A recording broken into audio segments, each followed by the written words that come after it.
करायचे श्रवण. जय जय रघुवीर समर्थ. जय जय रघुवीर समर्थ.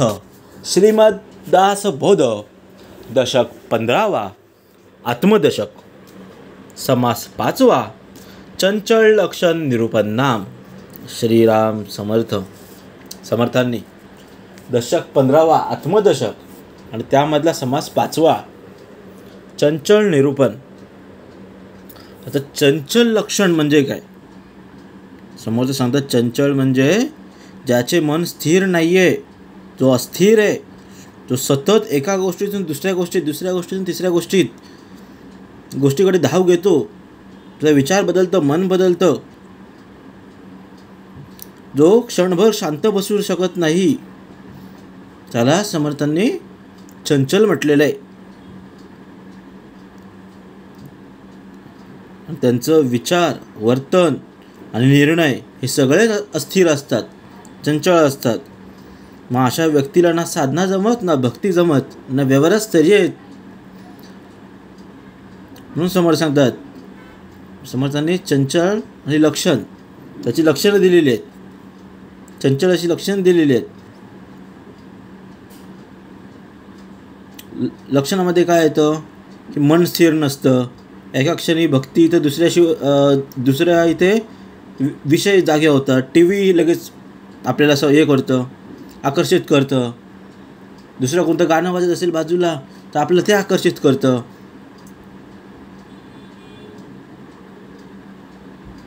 तर एका क्षणी साधना ते दुसऱ्या क्षणी लोभ निर्माण होतो, निर्णय बदलतो. आज हे करतो तर लगेच दुसऱ्या मिनिटाला ते दुसरं काम करतो. स्वतःच्या विचारात सातत्य नसतं. हे सगळं चंचल वृत्ती आहे. समर्थाबद्दल किती सांगू आता आम्ही, त्याबद्दल भरपूर उदाहरणं आहेत. आपण बोलतो एक, करतो एक. जे बोलतो ते करत नाही आणि भलतेच आपण करतो. ती कृती भिन्न असते. परत लोभ, मोह त्यामध्ये फसतो. थोडा फायदा दिसला की आपण लगेच दिशा बदलतो. अशाला शांती मिळत नाही, लाभत नाही. कोणतीही आपण साधना करत असो, एक दिवस उत्साहाने जप करतो, दुसऱ्या दिवशी विसरतो. जरा काही दुःख आलं तर आपण देवाचा धावा करतो, आणि जरा काही सुख आलं तर देवाला विसरून जातो. हे सर्व चंचलाची लक्षणं आहेत. आणि त्यामध्ये मन हा सर्वात अस्थिर आहे, चंचल आहे. समर्थ सांगतात, पुढे ओवी दिले समर्थांनी, तर आपण आता श्रवण करू. दोघा ऐसे तीन चालती, अष्टदा अगुणी अष्टदा प्रकृती, अदोद सांडुनी वर्तती, इंद्रफणी ऐसी. जय सद्गुरू. समर्थ सांगतात दोघा ऐसे तीन चालती. तर दोघं म्हणजे कोण? दोघं म्हणजे प्रकृती आणि पुरुष. दोघा ऐसे तीन चालती. आता हे तीन कुठून आले? हे पहिले दोघं आहेत, त्याच्या अगोदर मूळ माया. मूळ मायापासून हे दोघं झालेत, पुरुष आणि प्रकृती. त्यांच्यामध्ये तीन, दोघा ऐसे तीन चालते. आता तीन म्हणजे कोण? सत्वगुण, रजगुण आणि तमगुण. हे तीन गुण त्रिदेव. हे अगुणी आहेत, गुणातीत आहेत, अशा परब्रह्मात वागत आहेत. टोटल झाले किती? अष्टदा प्रकृती. तीन गुण, सत्व, रज, तम आणि पंचतत्वे 5.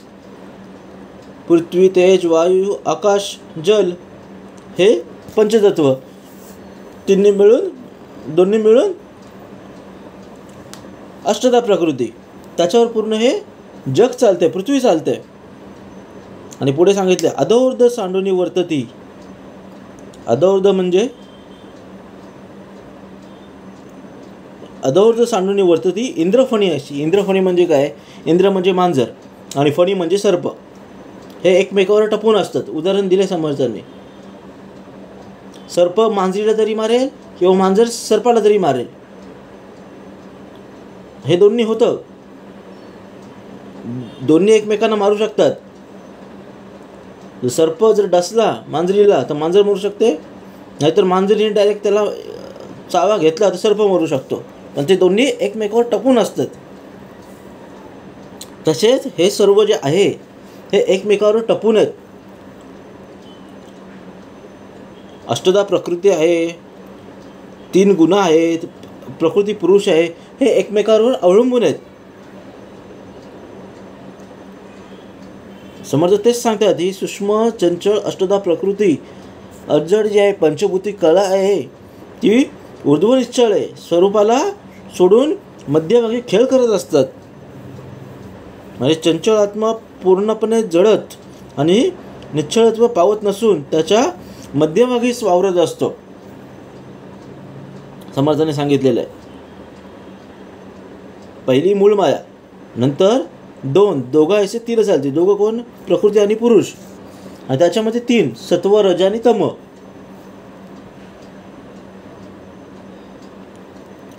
पण तोंडे बक्षितो पणजा, मूल बापास मारी वोजा, चुकाया गेला राजा 4 जणांचा. म्हणजे पणतोंडे बक्षितो पणजा. इथे समर्थांनी समजण्यासाठी उदाहरण दिलंय. तर मुलगा कोण, बाप कोण, आजोबा कोण, पंजोबा कोण, हे अष्टधा प्रकृतीमध्ये सांगितलेलं आहे. वायू हा पंजा, अग्नी हा आजोबा, आप हा बाप आहे आणि पृथ्वी मूल आहे.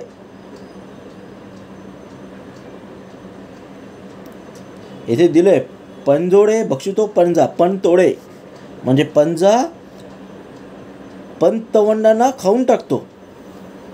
म्हणजे या 4 भूत एका ह्याच्यात लय पावतात. हिला वर्णन केलेले आहे. तर मूल बापाला सहज मारतं. म्हणजे त्रिगुणांची लीला यामध्ये समाजाने वर्णन केलेले आहे. 4 राजा चुकारा गेला असं म्हटलेलं आहे. आणि इथे राजा म्हटलं म्हणजे आकाश हा मेन आहे. आकाशामध्ये सर्व बाकीचे हे 4 जे आहेत ते विलीन झालेले आहेत.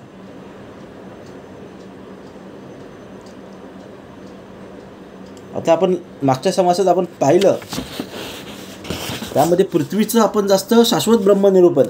त्यामध्ये पृथ्वीमध्ये जो या सृष्टीमध्ये येईल, जो सृष्टीमध्ये या जन्माला येईल त्याचा नाश नक्की आहे आणि तो पृथ्वीतच सामावून जाईल.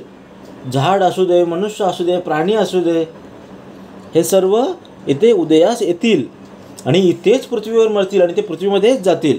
तर पृथ्वी सांगितलं आहे मूळ. नंतर पृथ्वी कशामध्ये सामायिक होईल? आपामध्ये. आप कोण आहे? हा फादर दाखवलेला, बाप दाखवलेला आहे. आपाला कोण हे करेल? आप म्हणजे पाणी. पाणी पृथ्वीला नष्ट करेल. त्या पाण्याला नष्ट कोण करेल? आपाला. तर अग्नी. तर अग्नी हा आजोबा सांगितलेला आहे. अग्नी हा पाण्याला नष्ट करेल आणि अग्नीला नष्ट कोण करेल? वायू. जर वायू आला तर अग्नी नष्ट होईल आणि मग वायूला कोण नष्ट करेल? तर तो आहे आकाश. म्हणजे आकाश जो आहे तो श्रेष्ठ आहे. म्हणजे तो वर दाखवलेला आहे, सर्वात श्रेष्ठ तो दाखवलेला आहे आणि बाकीचे ते सर्व खालचे त्यांचं ट्री दाखवलेले आहे. तसंच उलटं जर झालं तर समोर सांगितलं आहे मूळ बापास मारी ओझा. म्हणजे कधी कधी आता अग्नी आणि जल, पहिला अग्नी जळाला खाऊन टाकत होता. अग्नी जर आला, सूर्याचा प्रकाश आला किंवा अग्नी झाला तर पाणी शोषून घेत होता.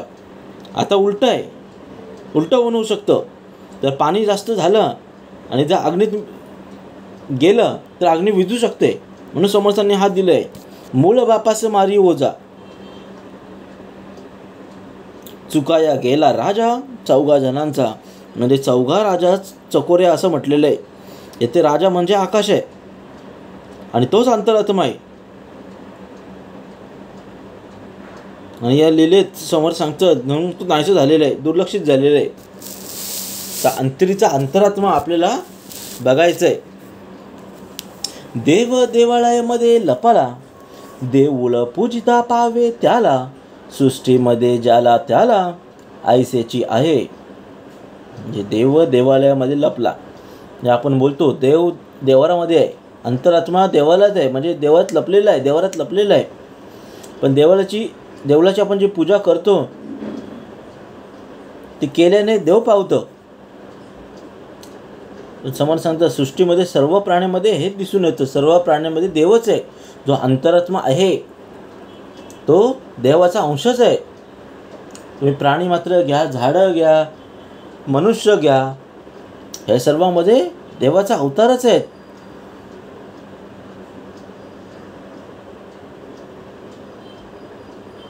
देव देवारामध्ये पूजला काय किंवा बाहेर पूजला काय, देव प्रसन्न होणारच आहे. म्हणून सांगतो सृष्टीमध्ये आपण जे नमस्कार करतो, कोण जर भेटला आपल्याला, आपण नमस्कार करतो, नमस्कार बोलतो जो आपल्यासमोर कोण येईल तेव्हा, आपण त्याला मान देत नाही, आपण अंतरात्म्याला मान देतोय. अंतरात्म्याला आपण नमस्कार करतोय, कारण ही शिकवण आहे समर्थांची.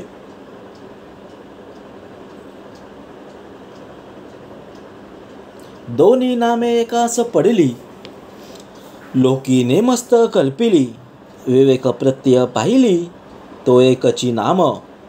दोन्ही नामं एकास पडली म्हणजे प्रकृती आणि पुरुष ही दोन्ही नावं मायेचीच आहेत.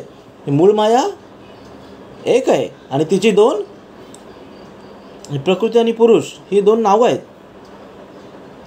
पण लोक दोघांची कल्पना करतात. पण प्रत्यक्ष आपण जर विवेकाने जर बघितला, अभ्यास जर केला, तर दोघींची एकाचीच नावं आहेत हे समजतं.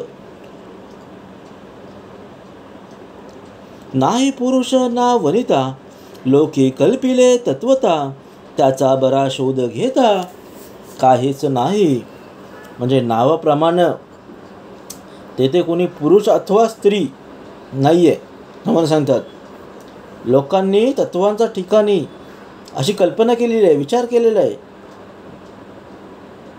की पुरुष म्हणजे पुरुष आणि स्त्री म्हणजे स्त्री, असं नाही आहे. पुरुष आणि प्रकृती हे वेगवेगळं आहे.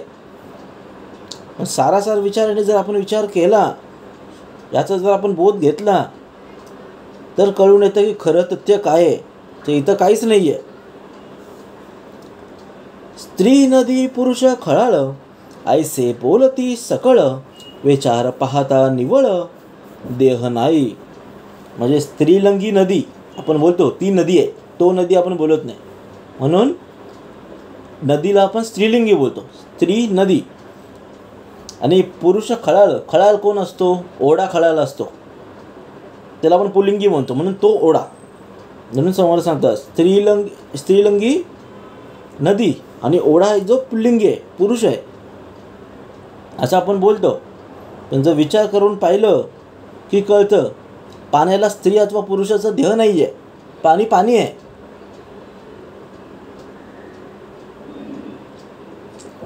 त्याला नावं ठेवू शकत नाही, स्त्री आहे का पुरुष आपण नाही, पाणी आहे. आपण असं कळेना, पाहू जाता आकळेना, काशास काहीच मिळेना उदंडपणे. म्हणजे आपण कोण हे आपल्याला कळत नाही. जर आपण शोध घ्यायचं म्हटलं तर ते आपल्याला जमत नाही. म्हणून समोर सांगतात अफाटपणामुळे, उदंडपणामुळे कशाची मेळ बसत नाही. ते दिले आपण असं कळेना, आपण आपल्याच ओळखत नाही, तर आपण दुसऱ्यांना काय समजणार, आपण काय ओळखणार? आपल्याला कशाची मेळच मिळत नाही, होतच नाही, मेळ बसतच नाही. एकलाची उदंड झाला, उदंड एकाची पडिला, आपणासी आपला गलबला सोसवेना. म्हणजे एकलाची उदंड झाला, म्हणजे एकटा होता तो उदंड झाला आणि उदंड होऊन तो एकटाच असतो. समोर सांगतात तो एकटाच आहे, म्हणजे आपलाच गलबला आपल्याला सोसवत नाही. एक असून फुटी पडली, फुटी असून स्थिती ऐकली, विचित्र कळा पैसावली प्राणी मात्री. म्हणजे एक असून फुटी पडली, समर्थ काय म्हणतात, एक असून त्यात जर फूट पडली तर त्याला अनेकासारखा दिसतो. म्हणजे आपल्याकडे एक दगड आहे, एक दगड असला आणि तो जर आपल्या हातातून फुटला तर आपल्याला अनेक दगडं छोटी आपल्याला दिसतील. पण समोर सांगतात प्रत्येकात भिन्नत्व जरी दिसत असले, त्याचा आकार वेगवेगळा जरी दिसत असला तरी त्याची अंतरस्थिती अंतरात्मा ती एकच आहे. तो एकापासूनच बनलेला आहे. म्हणजे अनेक रूपात जरी तो दिसत असला तरी एकत्व भंगून देण्याच्या अंतरात्म्याची जी विचित्र कळा आहे ती सर्व प्राणीमात्रात पसरलेली आहे. आपण फक्त इथे दगडाचं उदाहरण घेतलं होतं, समर्थ होतं माणसामध्ये पण तीच आहे, प्राणीमात्रांमध्ये तेच आहे. सगळ्यांमध्ये अंतरात्मा एकची एक आहे, चालविती तिन्ही लोक. आपल्याला फक्त सारासार विचाराने विवेकाने आपल्याला विचार करता आलं पाहिजे, समजून घेता आलं पाहिजे.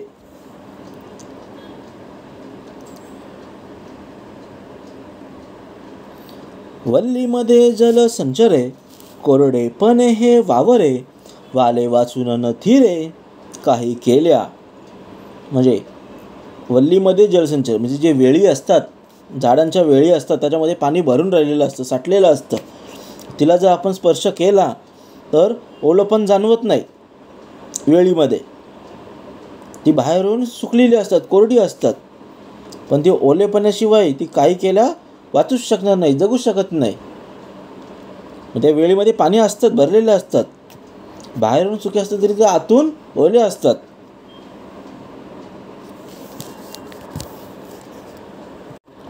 भूमीपासून वेगळी झाली, परिते नाहीत वाळली, निराळची बळावळी जेथे तेथे.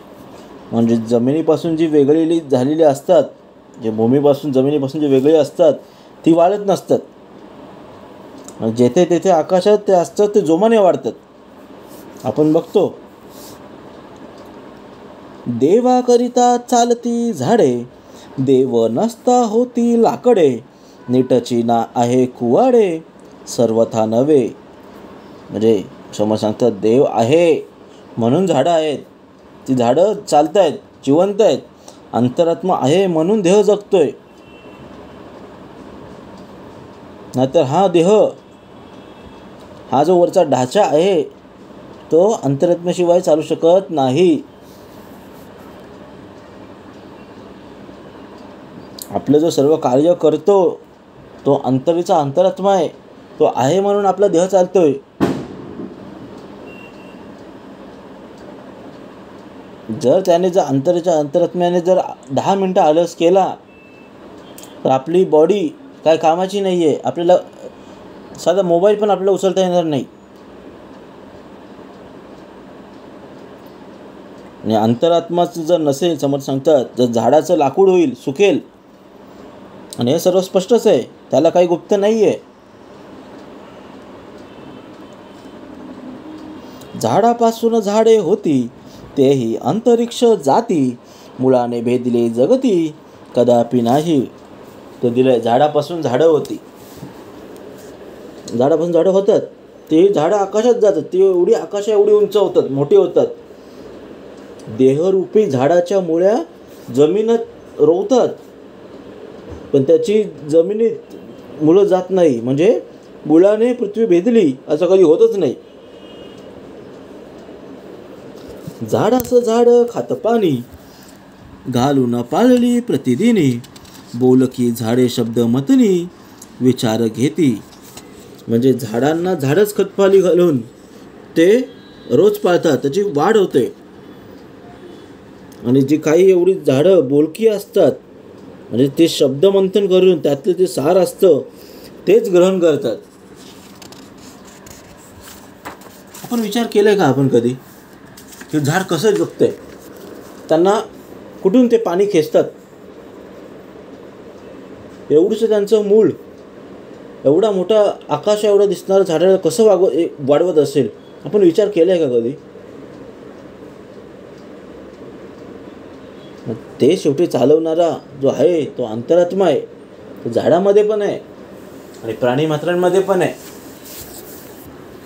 तो आपल्याला ओळखता आला पाहिजे.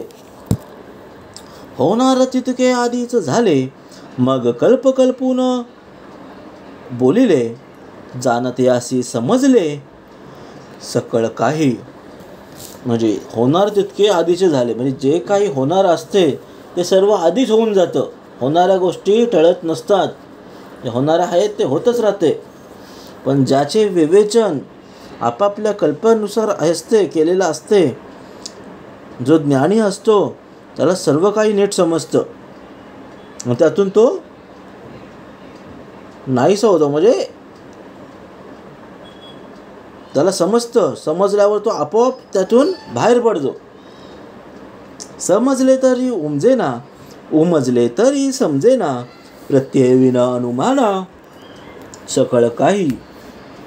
काही असतात काही काहींना समजतं पण उमजत नाही, कळतं पण वळत नाही. आणि दुसऱ्या कोणाला काय समजतं तो समजून घ्यायच्या परिस्थितीत नसतो. कोणाला उमजते तर समजत नाही. म्हणजे समोर सांगतात जोपर्यंत प्रत्यक्ष अनुभव येत नाही तोपर्यंत त्याची संपूर्णपणे कल्पना करता येत नाही. सर्वत्रांचा वडील कोण, हेची पाहावी ओळखण, बेटी आपणास आपण जगदांतरे.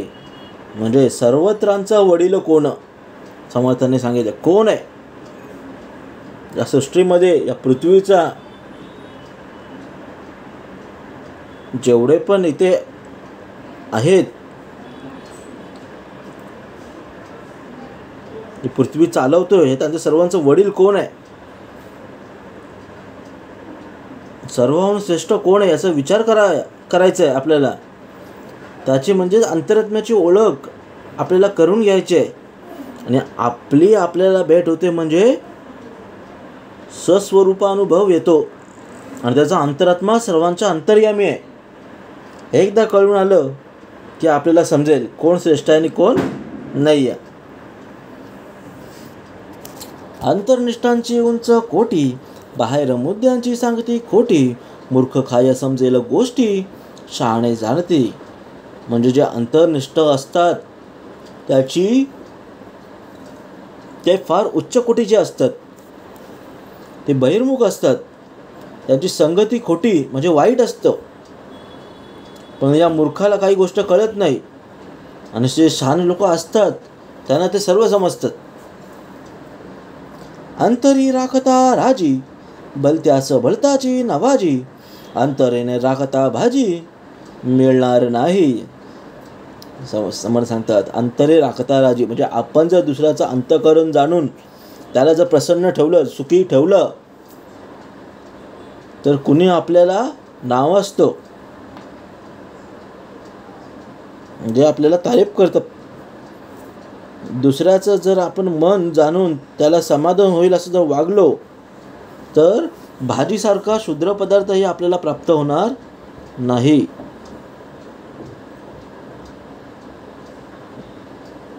अंतरे न राखता भाजी मिळणार नाही.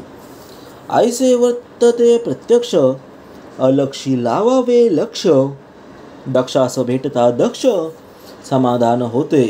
म्हणजे ऐसे वर्तते प्रत्यक्ष, हे सर्व प्रत्यक्ष घडत असतं ना, आपल्याला हे दिसून पण येतं. म्हणून अलक्ष अशा परब्रह्माकडे लक्ष लावावे की त्याचे अनुसंधान ठेवावे. आणि जो अशा प्रकारे जो आत्मविषयी दक्ष असतो त्याला दुसरा दक्ष माणूस भेटला की तो अत्यंत समाधानी होतो.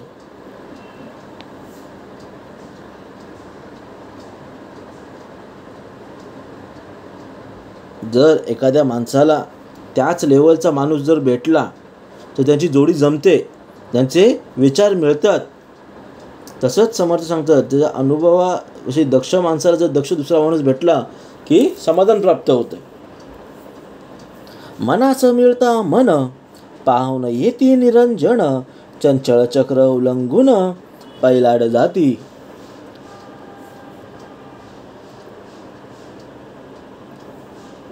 इथे दिलंय सद्गुरु शिष्टांचा ऐक्यभाव आणि मनास मन मिळाले, त्यात निरंजन परमात्मास जर पाहता येतं आणि मायाचा मीपणाचा म्हणजे सर्व उपद्व्याप ओलांडून आपल्याला पलीकडे जायचं आहे आणि पलीकडे जाता येते.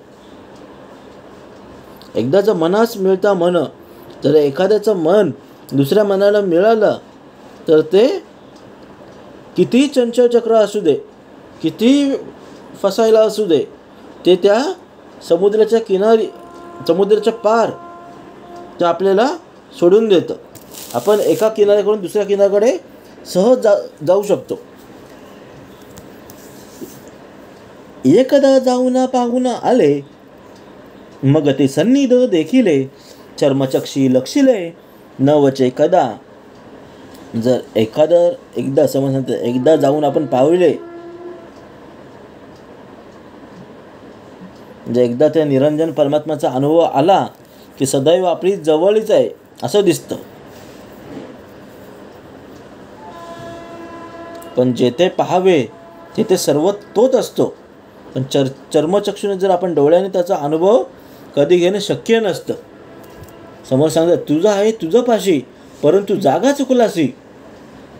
सर्व आपल्या इथेच आहे, आजूबाजूलाच आहे. आपण आपल्या उघड्या डोळ्याने बघत नाही, चर्मचक्षुने बघत नाही.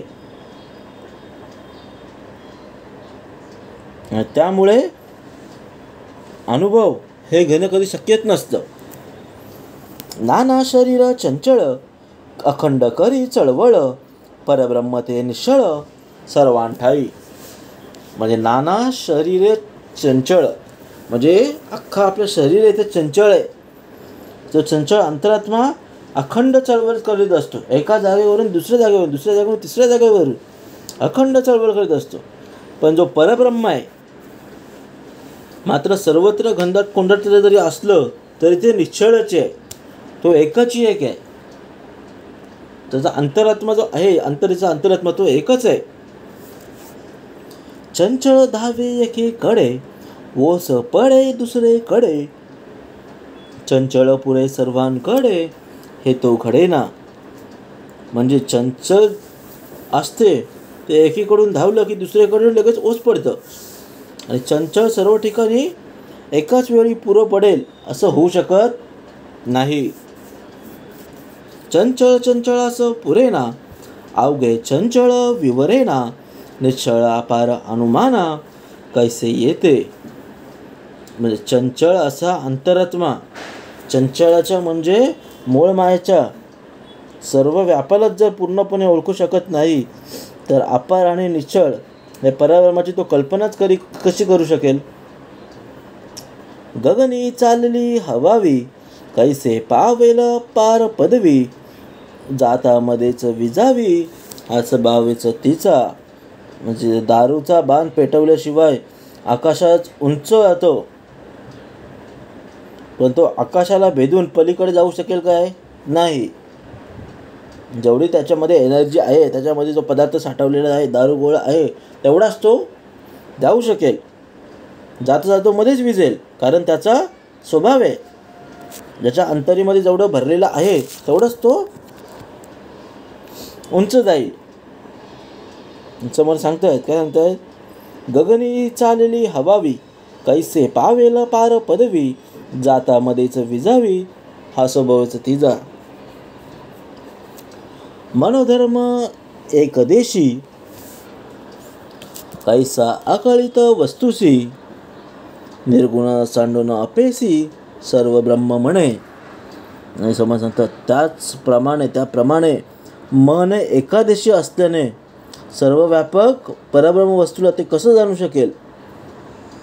जो भाग्यहीन आहे तोच परब्रह्माचा साक्षात अनुभव त्याला नसल्यानं सर्व ब्रह्म असं म्हटलेलं आहे. निर्गुण सांडणे अपेशी सर्व ब्रह्म म्हणे. नाही सारासार विचार ते अवघ अंधकार, खरे सांडून खोटे पोर. नेनते घेते म्हणजे नाही सारासार विचार, म्हणजे जेथे सारासार विचार नसतं तेथे सर्व काही अंधकारात असतं. अज्ञानी माणूस, किती अज्ञानी माणूस असला, सत्य असं सार सोडून खोटं जर ग्रहण करत असेल तर एखाद्या लहान अज्ञानी मुलासारखंच त्याचं हे वागणं होतं. ब्रह्मांडाचे महाकारण तेथून हे पंचीकरण, महावाक्याचे विवरण वेगळे असे.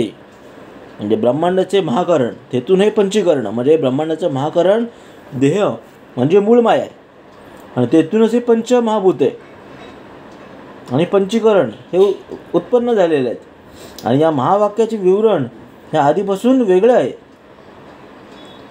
महतत्व महद्भूत तोची जाणावा भगवंत, उपासना हे समाप्त येथून झाली. समर्थ सांगतात बघा, महतत्व महद्भूत म्हणजे महत्त्व आहे हे सर्वात श्रेष्ठ तत्व आहे. आणि महद्भूत म्हणजे सर्व उत्पन्न झालेल्या वस्तूतील श्रेष्ठ वस्तू आहे. म्हणजे जाणीव कळा किंवा जगज्योती किंवा अंतरात्मा हे आहे. आणि षडगुणेश्वर युक्त भगवंत जाणावा आणि निरंतर अनुसंधान हीच खरी उपासना आहे. समर्थ सांगतात. आणि मूळ मायेतच द्वैत स्वरूपी जो असलेली उपासनेची समाप्ती आहे ती तिथेच होतं. कारण अनुसंधान करता येत नाही. आणि अनुसंधान करता करता परब्रह्म वस्तूशी तादात्म्य झालं तर वस्तूखेरीज दुसरं म्हणून काही उरतच नाही. तर कोणकोणाची उपासना करणार? समर्थ सांगतात. म्हणून समर्थ सांगतात इथे उपासना हे समाप्त येथून झाली. कर्म उपासना आणि ज्ञान त्रिकांड वेद हे प्रमाण, ज्ञानाचे होते विज्ञान परब्रह्मी. समर्थाने सांगितले हे त्रिकांड आहेत का? हे कर्म उपासना आणि ज्ञान हे वेदांचे 3 भाग आहेत, प्रमुख मानलेले आहे.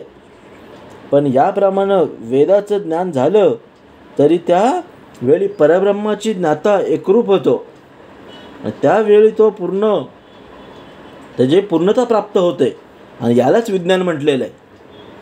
आणि ज्ञानाची परसमाप्ती विज्ञानानेच होते हे महत्त्वाचं आहे. विज्ञानातच होतं. ज्ञानाचे होते विज्ञान परब्रह्मी. कर्म उपासना आणि ज्ञान त्रिकांड वेद हे प्रमाण, ज्ञानाचे होते विज्ञान परब्रह्मी. इति श्रीदासबोधे गुरुशिष्य संवादे चंचल लक्षण निरूपण नाम समास 5वा. जय जय रघुवीर समर्थ.